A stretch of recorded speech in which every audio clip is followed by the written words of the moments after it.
Now, let's put it in perspective. Okay? The perspective is that this was written, this particular reflection was written by Dr. Mark Holland, who is the executive director of Mainstream United Methodist of the United Methodist Church. Now let me tell you a little bit about that organization and how it came to be. At the conclusion of General Conference last year, there was considerable, and even before, in ramping up toward General Conference, this group began as sort of a lobbyist group to try to have influence on a more centrist position in the church, to try to soften the language of the discipline and do away with the arbitrary judgment of the LGBTQ community. They have been very active in the church. In fact, they have been really a leader in the conversation. But what happened with those 16 people, and I want you to be clear you hear that, it was 16 leaders who came together. They have been working together on trying to find a way through the impasse. And that 16 group was made up of bishops, and I believe, if I'm not mistaken, there were 8 bishops. But there was also representation, and Mark Holland was one of the representatives. Okay? So he was there as a voice from that centrist to progressive ideology.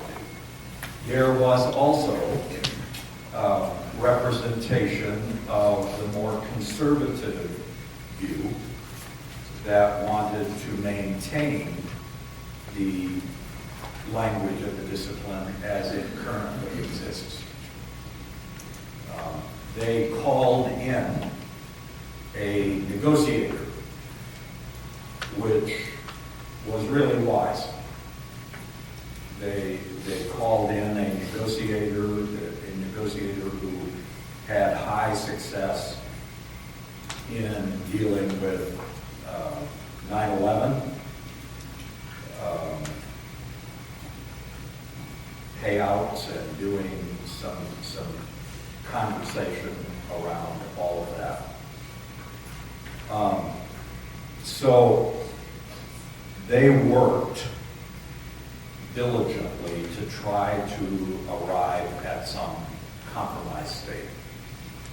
And this is his view, and that's what I want to make sure you understand. This was his view of the outcome. It is, I will tell you, it is consistent with all the things that I have read in the Washington Post, in the Wall Street Journal, in the news release from the church, from the general church. So it is succinct, which is the reason why I decided to duplicate it and bring it to you. Okay? So that gives you perspective. All right, here we go. Mainstream United Methodist Church celebrates the unanimous, important word, unanimous negotiated protocol that has just been announced to restructure the church through separation. Mainstream UMC is honored to have been a part of these negotiations, and our board has unanimously endorsed the document. We believe this protocol lays out great hope for the United Methodist Church.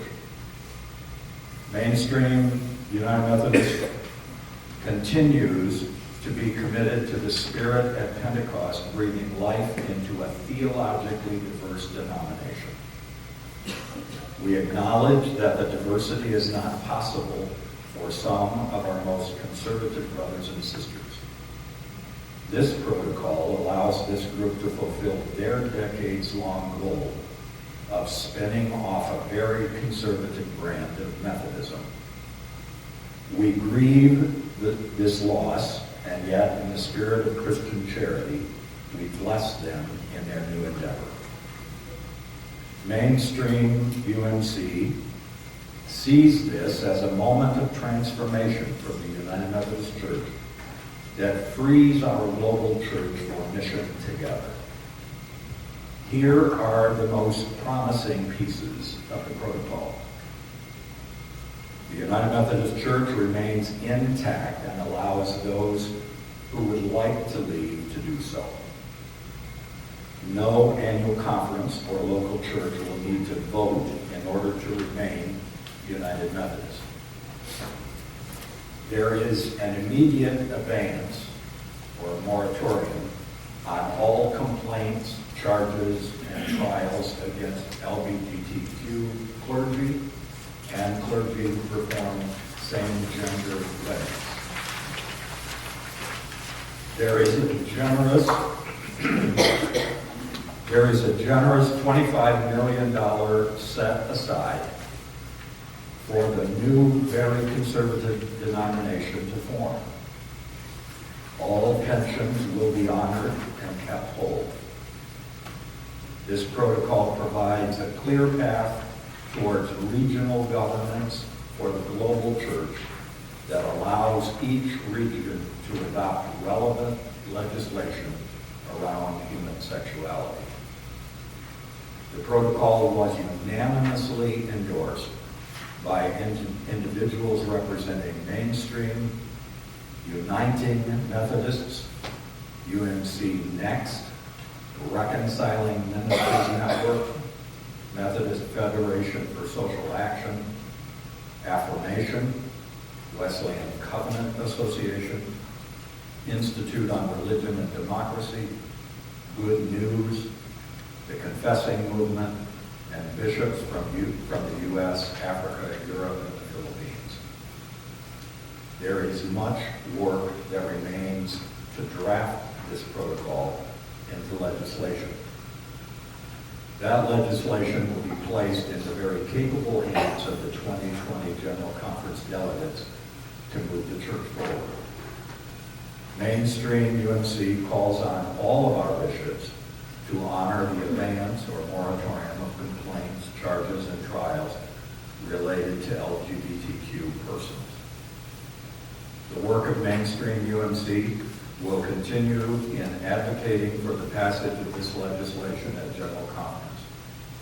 This is only the beginning of a very important 5-month stretch in the life of our church.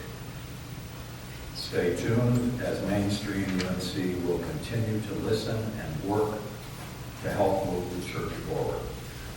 Please continue to pray for the church during these difficult and exciting times.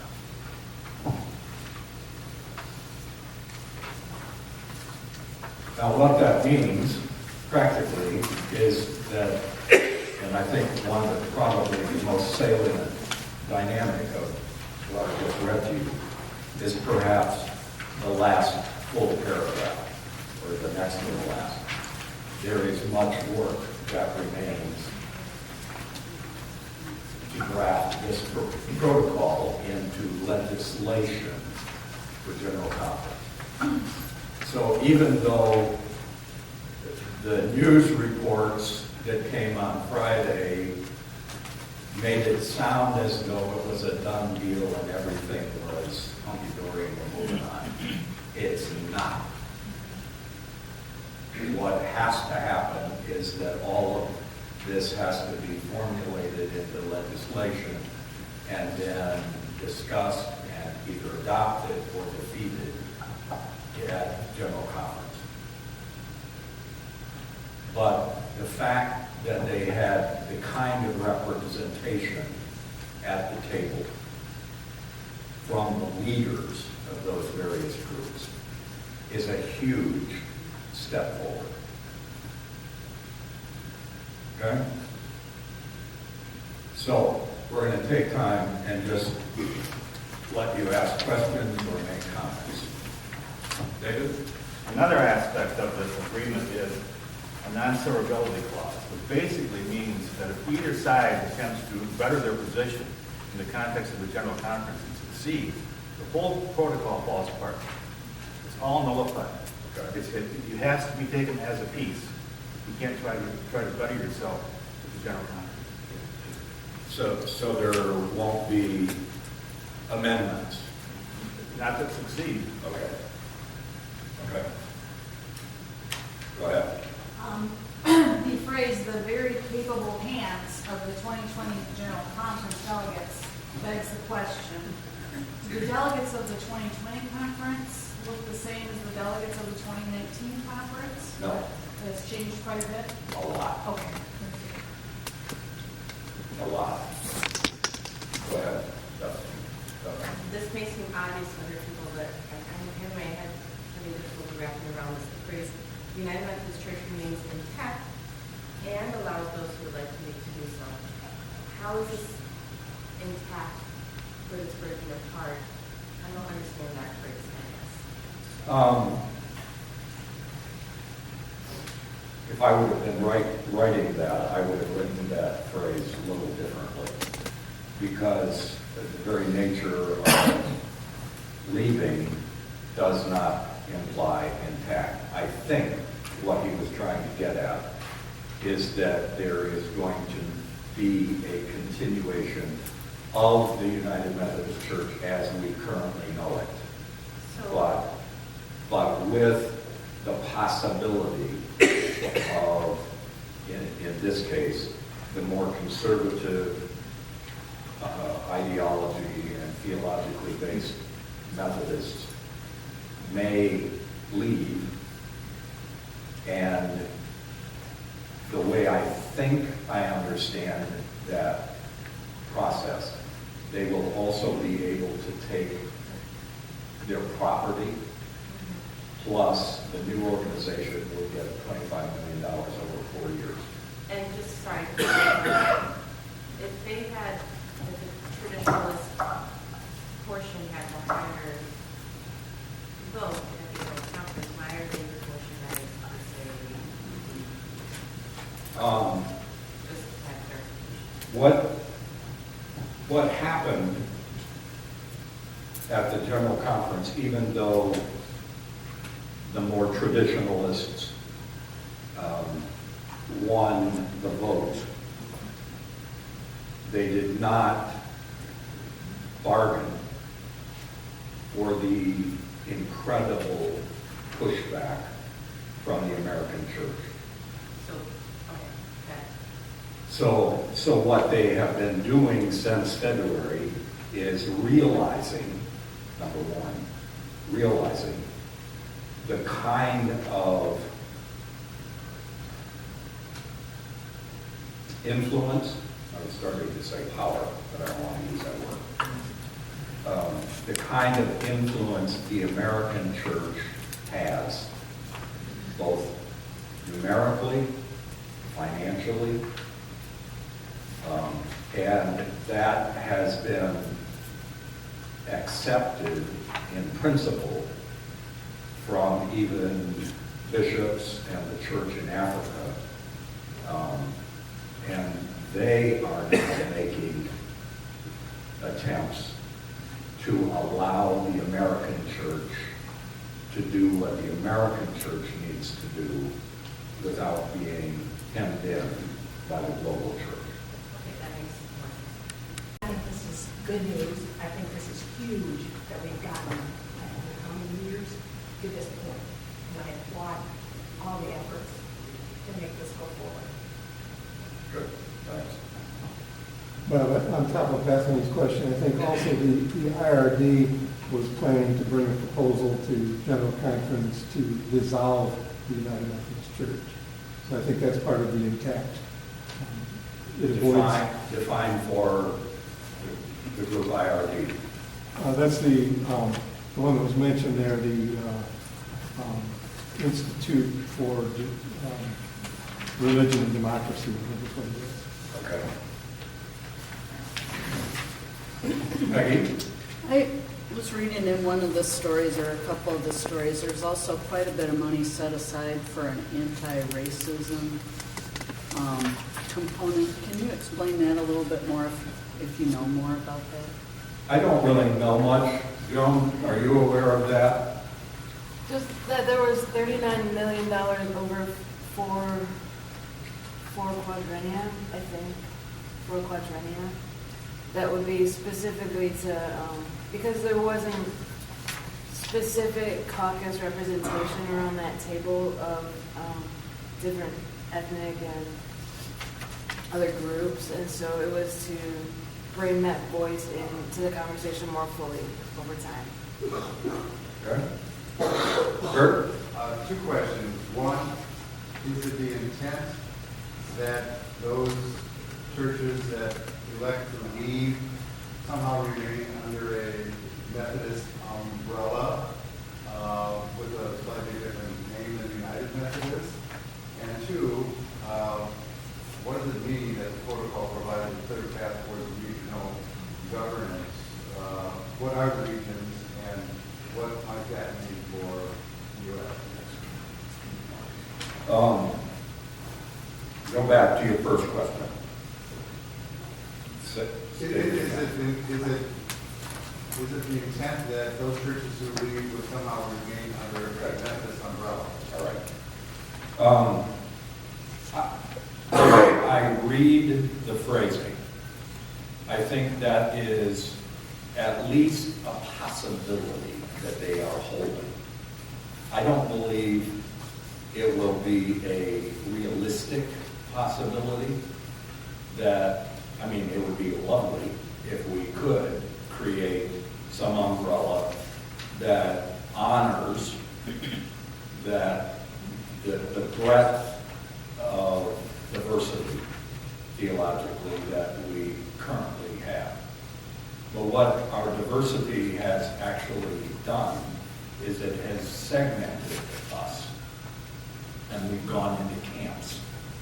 And I don't know as I see that working. I would love it if it did, but I'm not sure that it can. But I think they're wise in the way they phrased it to at least hold it as a possibility. A clear path toward regional governance that Okay. was alluded to, what does that mean? I think there are several ways, and again, it's up to the General Conference to determine. It could be that they do, in fact, create a United States church as a central conference, which, if we would have done that 25 years ago when it first came up, we wouldn't be in this current mess. So that's a possibility, that they will create a central conference of the United States to allow us the right to govern as we see fit, rather than answerable to the General Conference. The other possibility that I've read about and seen kicked around a lot is regionally do more governance even within the United States. For example, there is the Western jurisdiction who has been very aggressive. That may be overstating, but they have been open and not only open and affirming, but invitational for other churches or clergy that are not fitting where they currently are to join with them. And so we don't know yet what that means, but I think it is an interesting possibility.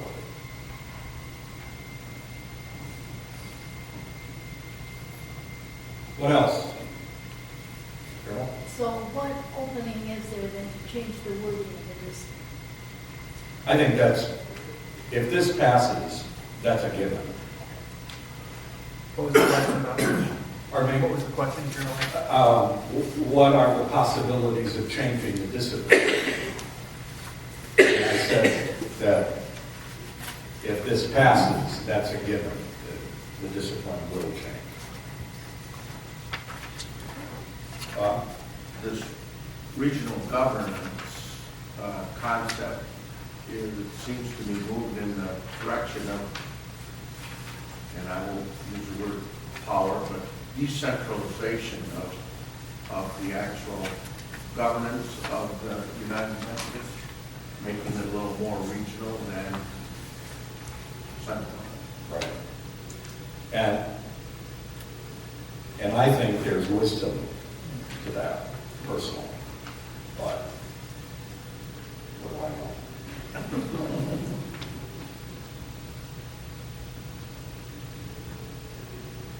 Anything else? Yes. Do we have a sense of the $25 million, what percentage of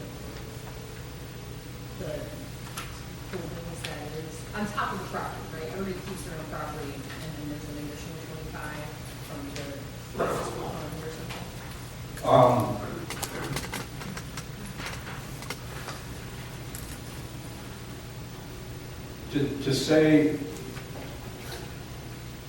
To say that $25 million to an organization like the United Methodist Church is not much is really kind of a stupid phrase. But the reality is, in the grand scheme of things, it's not much when we operate, with a $200 million budget a year.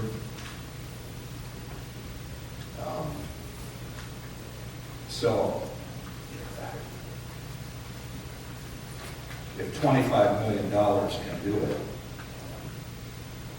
it's a fairly small price to pay to get this fight over with. As an example, there's one church in Atlanta that spent $28 million doing a renovation and a new sanctuary just a few years ago. Dick? Soon, you'll be in part living on pension. Soon. But in relative terms. And Relative to how long you've been on it?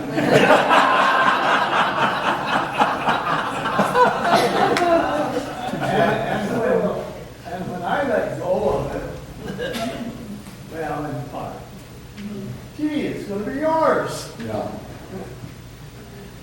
Well, I'm glad to see that figured a way to keep that intact. Yeah. And I think that was pretty essential, a pretty essential piece of the negotiation. Patsy? I think it was Lois that asked about the general conference in 2020 being different than, can you tell what it's going to look like? Or how it will be different? Well, because of the work of organizations like Mainstream, and I could go through this list here, Reconciling Ministries, Institute for Religion and Democracy, Methodist Federation for Social Action. They all sort of coalesced their efforts at annual conference. See, the makeup of general conference delegates is based on the election of delegates at each annual conference. So I can give you an example using Michigan, for example. They worked from the direction of those groups that I just mentioned. They had key players in each of the annual conference to try to get delegates elected from their ideology. And in Michigan, we have been for years very intentional about creating diversity in voices for our delegates. And so we would often, I remember the conversations. Well, a more liberal or progressive candidate has been elected. We need now a conservative. And we need an ethnic. And we need this. And that became an issue that was primarily off the table this year. And so they, in each annual conference, they went after delegates that would be more centrist, at least more centrist. And the delegation of the delegates to General Conference this year for 2020 has shifted enormously into the centrist progressive ideology from the United States. Okay, from the United States. And we didn't,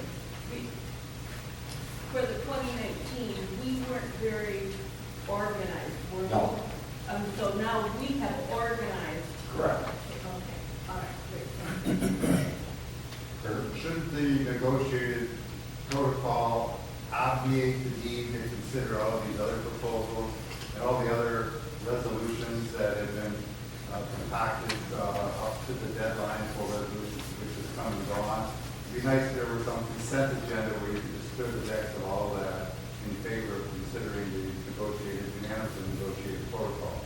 I'm sure that's the way they'll go. Randy?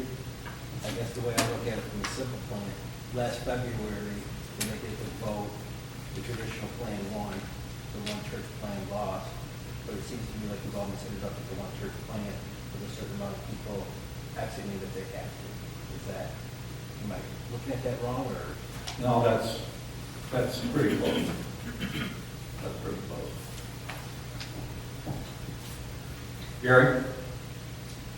When it says no local church will need to vote in order to remain united, so is there some mechanism proposed that a church does want to spin off, or not? What is that? I think that's what you're correct in the way you just read that. What that means is that in order for a church to leave the denomination, they will have to have a vote to do so at the local church level. Otherwise, they are considered a continuation under the umbrella of the United Methodist Church. David? And in that context, doesn't the district superintendent, by the terms of the protocol, have the authority to not allow an individual church to disaffiliate? Whether they would or not. Certainly not, district superintendents are middle managers. I don't think a district superintendent would have that kind of power. I think a bishop would. But I'm not even sure a bishop would decide that arbitrarily. I think they would take it to a vote by the discipline currently, if the church wants to leave the denomination, they have to petition. It starts with the district superintendent, but then it also has to be voted on by the board of trustees of the conference, and then sent to the full annual conference for ratification of whatever decisions were made by the church and the trustees and the cabinet. And there are times, I mean, let's be real, there are times, whenever I was on the cabinet, there were times that there were ornery congregations that didn't want to be United Methodist, and we would have rather heated debate at the cabinet level about whether or not it was even wise to try to keep them under our umbrella. I mean, there were several churches that I wanted to leave. I had no desire to be United Methodist. Not in theology, not in practice. They wanted to pick their own pastors. They wanted to get rid of the pastor they had. I mean, it was just, you just can't imagine the anxiety that's out there in many churches. But do you think Armand is still going to continue? There'll be churches that are People are people. We aren't going to accept this, but we are not going to give up the on a sign in front of our church. I think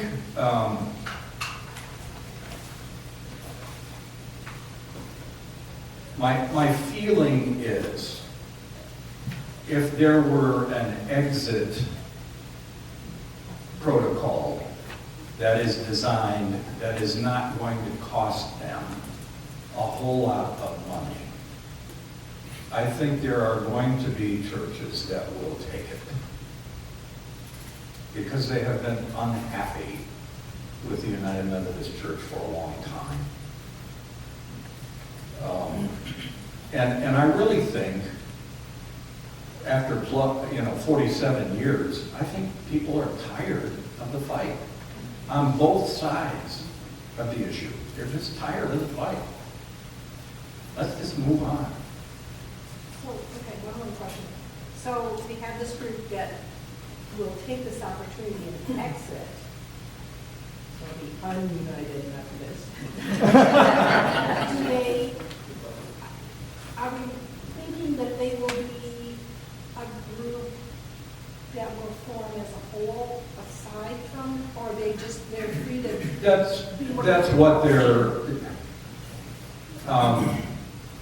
the combination of the confessing movement and the Wesleyan Covenant Association. That's really what they have wanted for a long time, is to just be their own denomination. And that's fine. You know, I wish they would have, my preference is that I wish they would have played that hand before the 2019 conference. But maybe there was a strategy that they saw that they tried, a different methodology. Yes? I'm wondering about potential discussions that were part of this, of the impact of small rural conservative churches, some that are pastored, maybe two churches by one pastor. What happens to them if they want to leave, and then do the pastors decide? I hear a lot of questions about church, but what about the pastor?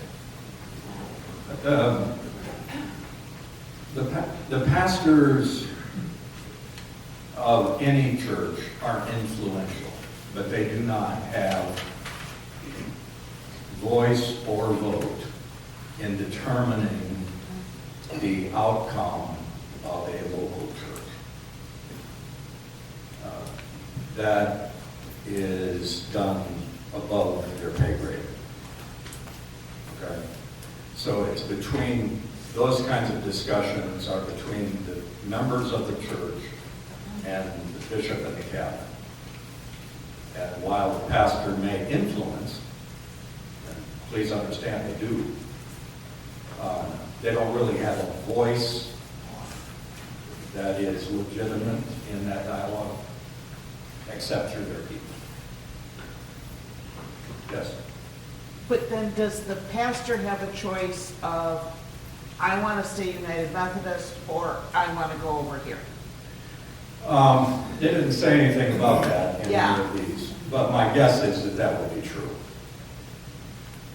My guess is that will be true. What's that? I said it might have something to do with pensions. It could. It could. Dick? How does a conference or a jurisdiction decide which way they'll go? How does that work? Who? I read that the conference, even the jurisdiction could separate.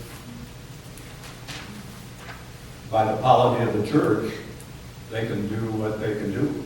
The whole conference would vote. Well, if a church wants to leave now, the whole conference has to vote. You're thinking about the whole conference itself. Forcing the wrong church.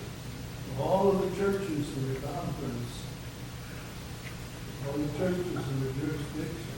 Well, but the assumption is that everybody's going to come along. Okay? That's the reason why they phrased it the way they did. The assumption is everybody's going to come along. So unless you vote to exit, you're going to be part of us and under the new discipline. If you choose to exit, then that has to be voted on by the annual conference. That's disciplinary. That's the way it is. You can't decide, a church cannot decide on its own to leave the denomination because the denomination owns the property. But can a whole conference decide to leave? Can a whole conference decide to leave the denomination? What sense did that I thought I make? read it. No, I missed it. It must have. Okay. One more. Are there any actions we need to take before the general?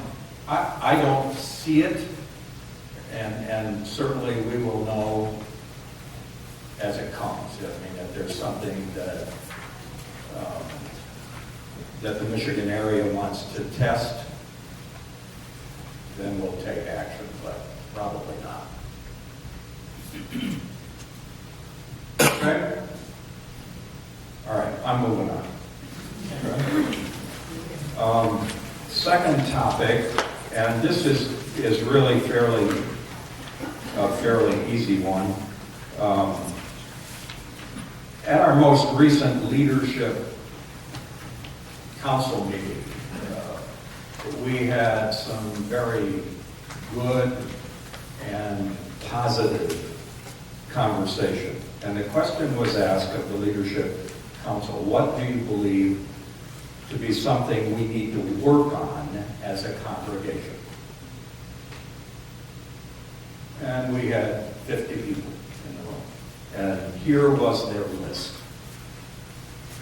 Accessibility. Space utilization. Find ways to embrace and welcome others in diversity. We need to work on how to stay together. Keep the kids engaged beyond confirmation. A succession plan of moving younger leaders into positions. Work on racial diversity. Work on communication, community building, educate and being welcome. Educate about being welcoming and growth in our young families.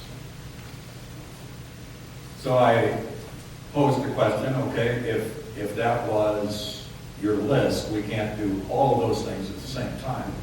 What do you think we need to work on most? And it came out accessibility, diversity, and being welcoming. Those were the three. So the question was asked of the leadership council, is it time? See, what we did was that because of all of the anxiety in the denomination, we really put the building committee process on hold. We didn't feel that we should move forward with even thinking about it until we had clearer understanding of where we are going as a denomination. And so the question was asked of leadership, do you think it's time for us to restart that? And they said yes. And so the building committee has been meeting twice since that decision, and will be meeting regularly now again, with the primary goal, and here is the primary goal, is to make the building accessible as best we can do. And it's hard to retrofit this building to do that. But we are working with an architect, capable architect, that the building committee is doing extremely good work in trying to get to some place where accessibility is our primary issue.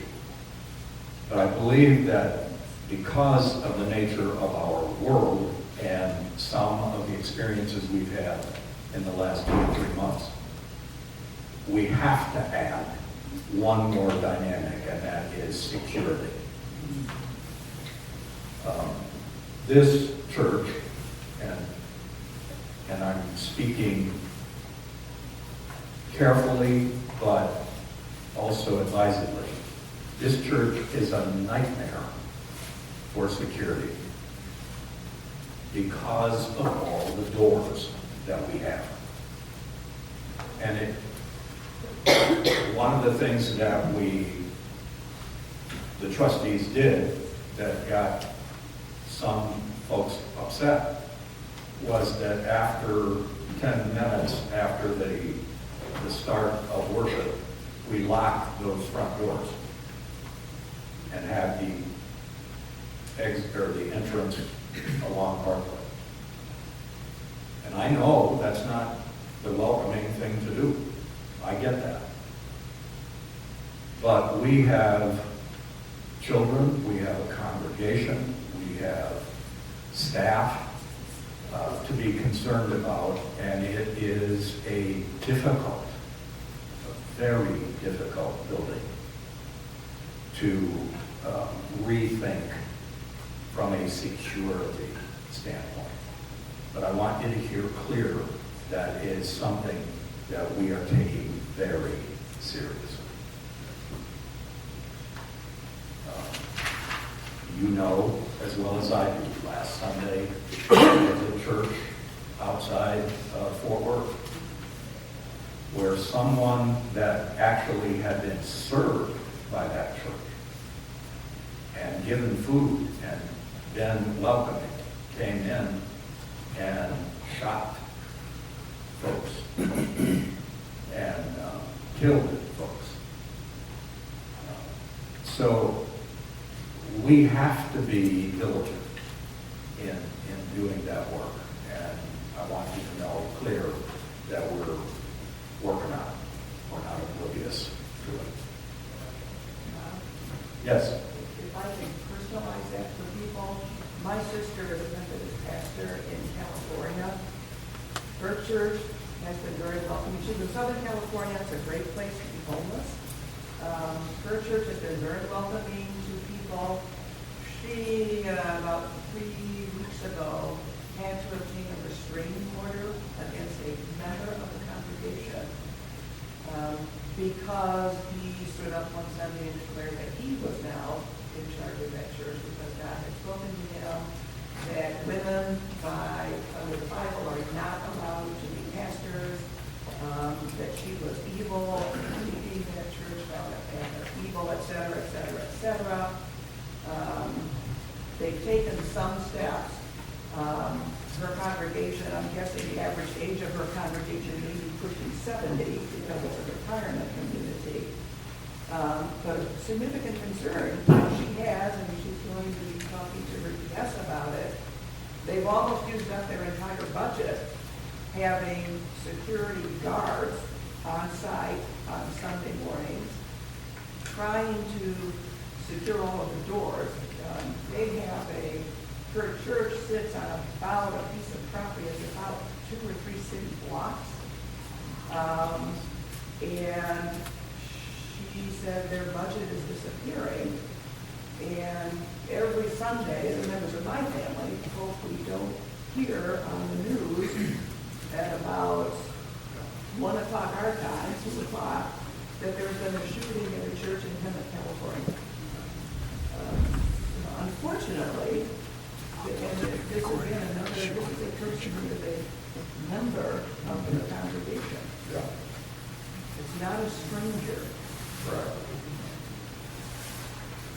Thank you for sharing that, because that reaffirms our need.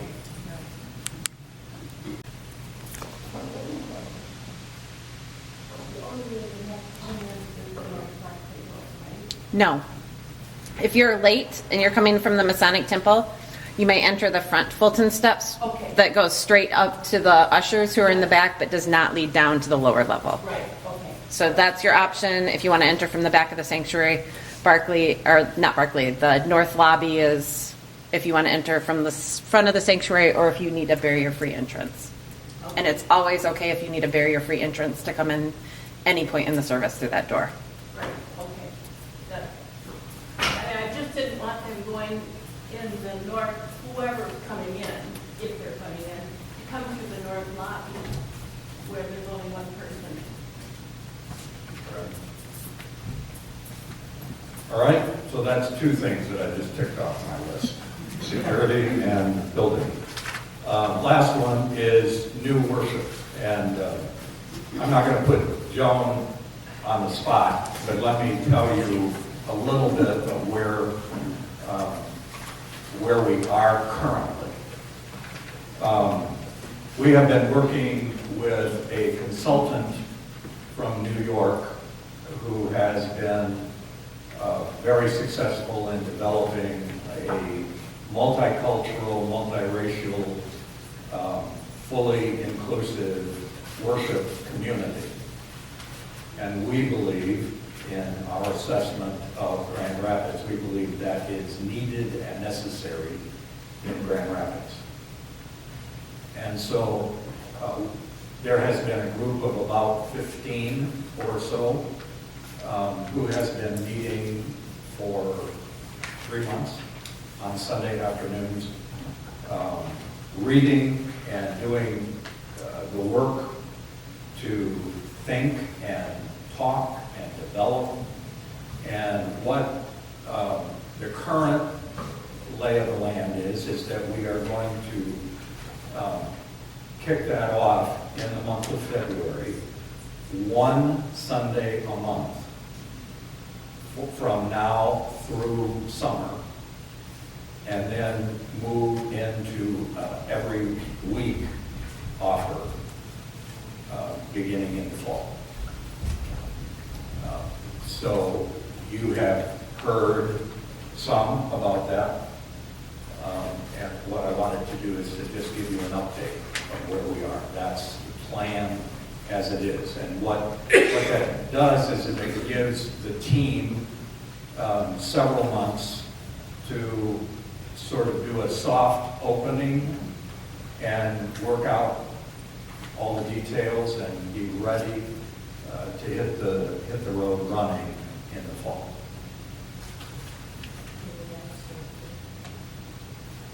Start date, probably in February? The 3rd? 23rd. The 23rd. Is it normal worship time? No, it will be on Sunday afternoon, 4 o'clock.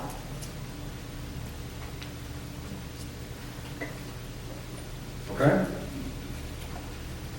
All right, anything else? I'm going to, Sue's going to talk for just a minute about a class, and then Audrey's going to come in and talk about a class, 2 classes that we're going to do during January and February. Okay? Anything else before I turn the mic over to Sue? Questions, comments? All right. Thank you. And thank you for being here. Thank you for coming and being attentive. This is always fun for me. So, thanks. On LGBTQ inclusion. It's a class that's been offered here before and was pretty successful, and we thought it was worthwhile doing again. Some facts that I find interesting are that there are 31,102 verses in the Bible. 2,000 of those have to do with poverty and justice. 538 have to do with love. 264 with faith. 122 with grace. 52 with adultery. And 7 construed as dealing with homosexuality. And yet it's those 7 that have caused pain for individuals, families, and churches, as is obvious from today's discussion. So we are going to look at those 7 verses in the context of the time and the civilization in which they were written, and perhaps come away with a different understanding than some of us have had. I think our congregation has come along with a much more open understanding, but some of us may still have questions, or we may have family members or friends who have questions. So hopefully this will provide you with a way to reconsider or to talk about some of those issues. It's a 6-week class. This is the book. It's pretty easy, but we're going to ask that you read a couple chapters and we can be prepared to discuss. This is not going to be a lecture series. It's definitely going to be a class discussion. So we look forward to you joining us next Sunday at 9:15.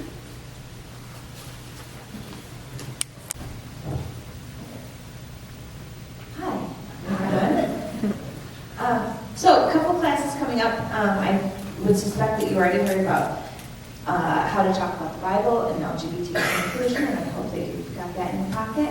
Another one coming up is holistic wellness. We're taking this theme from the summertime and expanding it into the new year.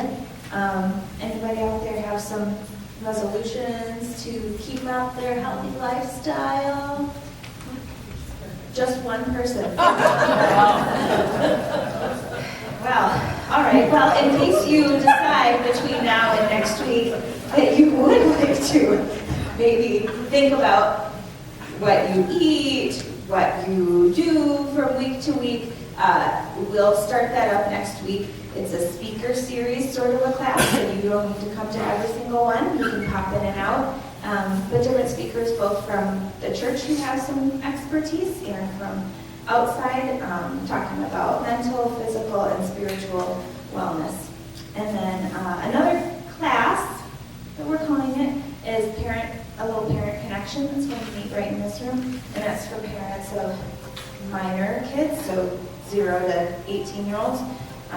Just an opportunity to get together and drink coffee and make some connections and get to know each other. So, any questions? None? Well, great. You're all so well informed. Okay, thank you for your time. You can tell